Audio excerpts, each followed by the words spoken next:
With the train resuming its journey, the station was seemingly deserted. There was a slight breeze on this September day of 1881, and she now stood under the cloudy, forbidding sky, wishing she had let her grandfather know the exact date of her arrival. Then she would not have had to wait here to hire a carriage, but would surely have had one sent for her from the castle. But she had not known the exact date of her coming, and so found herself in this unhappy situation. "Another carriage be comin' by soon," the surly man told her. "I be livin' at opposite end of the village." She knew he was offering an excuse for not taking her, and guessed that his promises of another carriage on its way could not be taken too seriously. The events of the past few months had given her a new determination, and she faced the coachmen bravely. "I have had a long and tiring train journey," she said, "and it is urgent that I get to my grandfather's house as soon as possible. Do oblige me by taking me." The sullen one stared at her for a long moment, and then settled the matter by going over to her bags and beginning to pile them aboard the carriage. She was sure she heard him muttering angrily to himself, but paid no attention to this. She had won her point, and that was victory enough. When he'd finished with the bags, he stood to one side for her to step up into the carriage. She accepted his offered hand of assistance with a smile, and in a moment they were on their way. So she had won another battle. A small one, but typical of the many hurdles she had overcome in the several months since her father's death. That bleak day in far-off Philadelphia seemed ages ago now.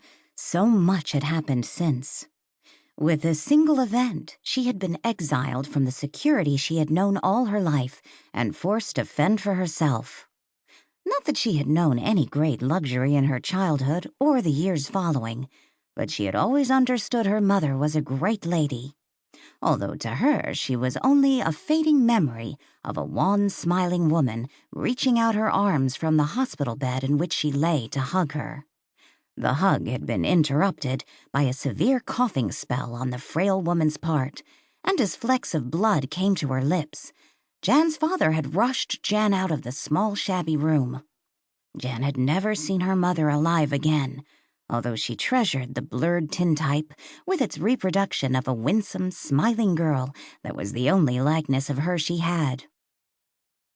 Her artist father had been a gentleman who had never truly recovered from her mother's death, so he transferred all his devotion to her, and although his earnings were often meager, he managed to educate her properly, have her taught music, and did this proudly without any help from his wife's wealthy family in Britain. Jan knew her mother had been disowned when she ran off to America to marry her art teacher, and had heard tales of her grandfather being a cruel tyrant who ruled his family with an iron hand. She'd never thought of trying to contact him until her father's fatal illness. "It was your mother's wish if you ever faced being left alone, you should contact your grandfather and return to Phantom Manor," he told her. Jan's pretty features were pale with anxiety. "Please, let's not discuss that at this time, Father," she said. He placed an emaciated hand on hers, and the face deep in the shadows of the high-backed chair was hollow-cheeked and grave. "I fear we have come to the time when this matter must be discussed," he said, with firm gentleness. Jan had risen and walked away to the window to stand with her back to him, watching the drizzle of rain falling on the slate roofs of the crowded area in which they lived. All her prospects now seemed as bleak as this day. Without turning, she said, "I do not want to write my grandfather after the way he's treated Mother and all of us." "He is a very old man now," her father went on quietly. "You must not judge him too harshly. Although he is a man of violent temper, he has had many unhappy events to harass him.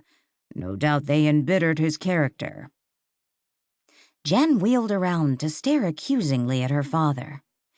"But you have always spoken of him as a cruel man who brought on most of his own troubles." Her father smiled wanly. "Let us admit I am apt to be prejudiced in my views, but now I can see another side to it. He was left a widower soon after your mother was born. There was the bitter